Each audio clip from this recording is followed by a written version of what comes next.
What up, young world? My name is John Blaze, BlazecertifiedTV. How you doing? Just in case you don't know who I am, some might, especially right here in Columbus, Ohio. I do radio. Done it for over 20 years. Power 107.5 here, 104.9 The River. I've also been in Kansas City, Virginia, Minneapolis, and Wichita, Kansas, just to name a few. That's been part of my life. But my life, you will learn on this show, has had so many ups and downs, turns. It's been a roller coaster ride. I'm going to share that with you. And so much more. We're also going to share about you, your comments with this content, what we deliver. So let's give a little bit more background into what I do now, presently. So I'm doing this. You see me right here, right? Cool, bet.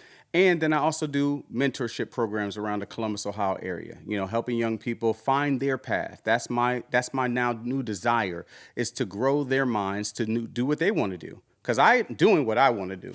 I'm right here in front of you on YouTube. It's all dope. But what does the next generation, what do they want to do? And some of my other passions, like this shirt says, I was raised on old school hip hop. And old school meaning, yes, the 80s, but then the 90s, the 2000s, and even now, presently, I have some of my favorite rap groups and rap entertainers of the world.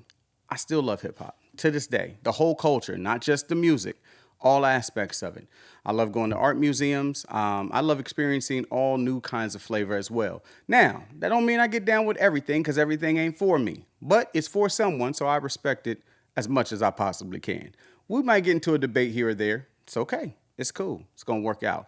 So let's talk about some hip hop, since I got my hip hop shirt on. All right. This week, Juneteenth popped off, right? And there was a Popout concert, Kendrick Lamar.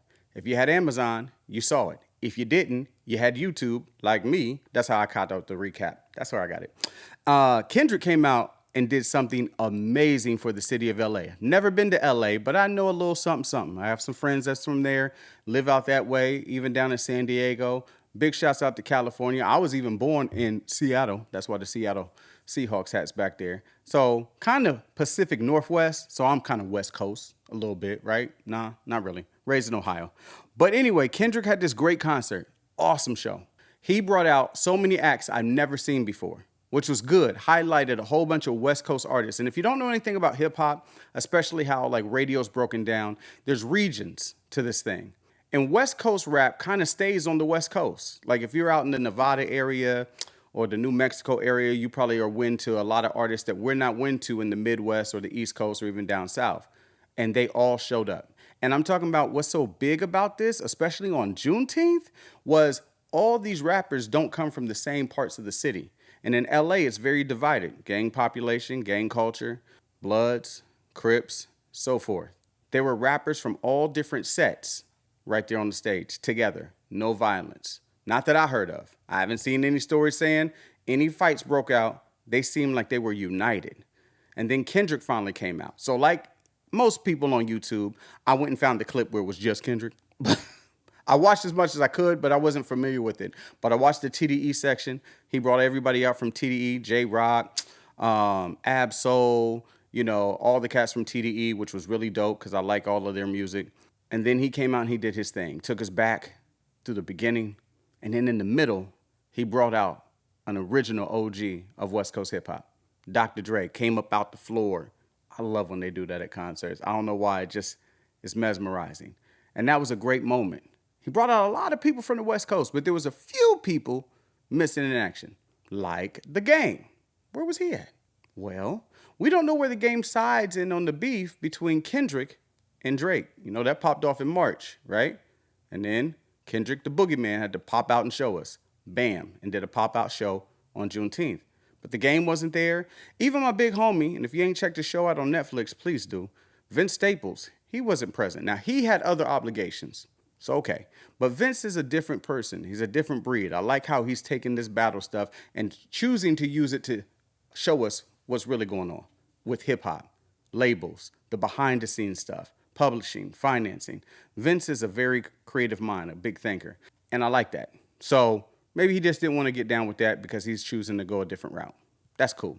But we did see that Kendrick did both songs. He did Euphoria and he also did Not Like Us. He did Not Like Us 5 times, almost like 10, because he kept stopping halfway through and going back. and he kept bringing out more people, and it kept getting bigger and better, and the whole crowd knew every single word. Now, we understand that this is over. Drake is done. He ain't dissed no more. He ain't said nothing. But just those people that were missing in action, that's what's interesting to me. Why weren't they there? Why wasn't the game there? The game is from Compton. Why aren't you there representing your city? Why? Now, the game has put up a video. You can go check it out, find it for yourself, and saying the reasoning. I don't know. I think the game chose sides with Drake because remember, if you don't, Game put out a diss record against Rick Ross, who was also beefing with Drake, while Kendrick was beefing with Drake. So maybe that's why the game wasn't there? That's what the speculation is. Now, I'm going to still do some research, put some phone calls in. I know people that know people. We're going to make it pop off and figure that out for ourselves.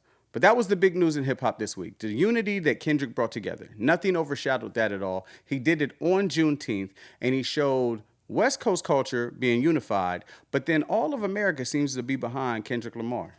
Now, we know Drake is not from here. Drake, I think, recently sold his American home. Is he just in Canada at his big mansion? I don't know. We wish Drake well, because we still respect and like Drake's music. I just think Kendrick got you on this one. I think that's the consensus. Real quick, just want to shout out some special people that's bring you this show. First, Yamo, YamoMedia.com. You like podcasts, you like special content, you want to get behind the camera yourself. You can do that right here with Yamo, okay? YamoMedia.com. They got the Rick and Reese show. They also got a show that I was on. You can go check that out. David Carter's The Catalyst Podcast. Dope podcast. It's bringing you just inspiring stories. Things that we need to hear nowadays in this world that we live in. You turn the news on, it'd be crazy, right? So sometimes you need something more uplifting.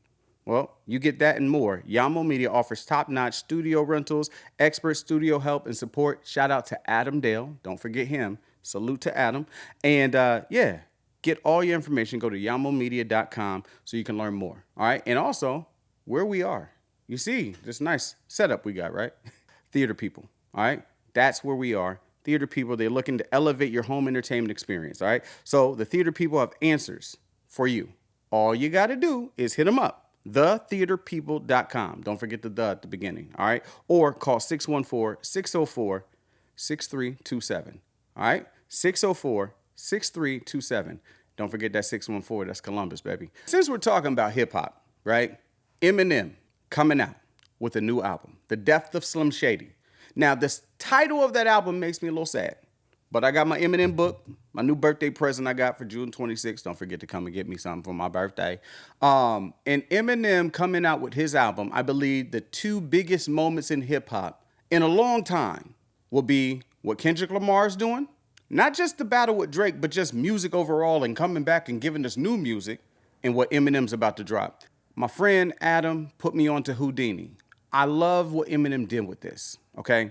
It's a sample of an older song from him.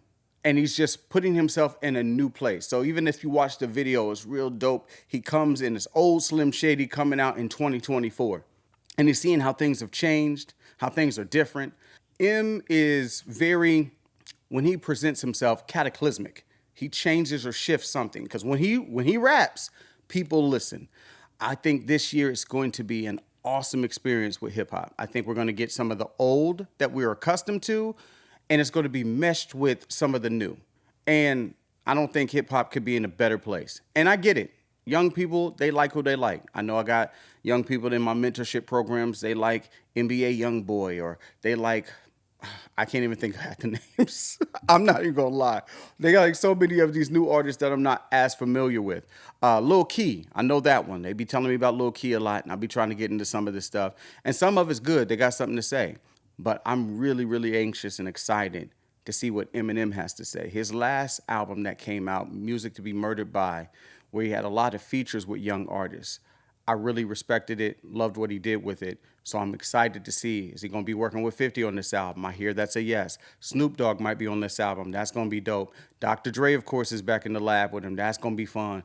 And then who's the new cats he's going to be working with? Who's he going to grab up that we might be surprised or even shocked? Because don't forget, Eminem at the Grammys some years back, people didn't expect this. He was being boycotted by the LGBTQ community because they were upset with his lyrics. And then out comes Elton John to do the show with him and sing one of his biggest hits. So what's Eminem got up his sleeve? We're going to find out soon. I wonder if Kendrick Lamar and Eminem are going to do a song together. I can't wait. Let's wrap this up. Hip hop for this week. I think Kendrick is winning.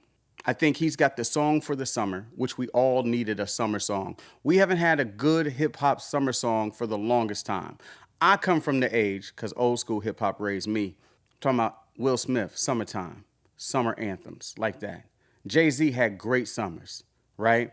Drake, even when he first came out, he was hitting us with songs in the summer.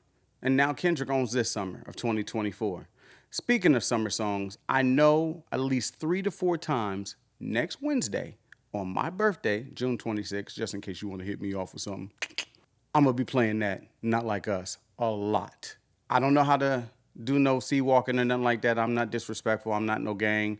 I don't claim that. No gang here. But I love that record. It's a summertime anthem. And I hope that you love that record too. And if you don't, if you're Team Drake, Team Drizzy, all I have to say, just to wrap this one episode up, is BBL Drizzy. BBL Drizzy. That wraps up this episode. But don't forget to check us out. Yamo Media 614 on Instagram and Yamo Media on X. Also, at BlazeCertified, the number 4 real, Instagram, X, Facebook. You can get this show anywhere you get your podcast, and make sure you leave a review. 5 stars, please. I like them 5 stars, all right? It's going to help us out.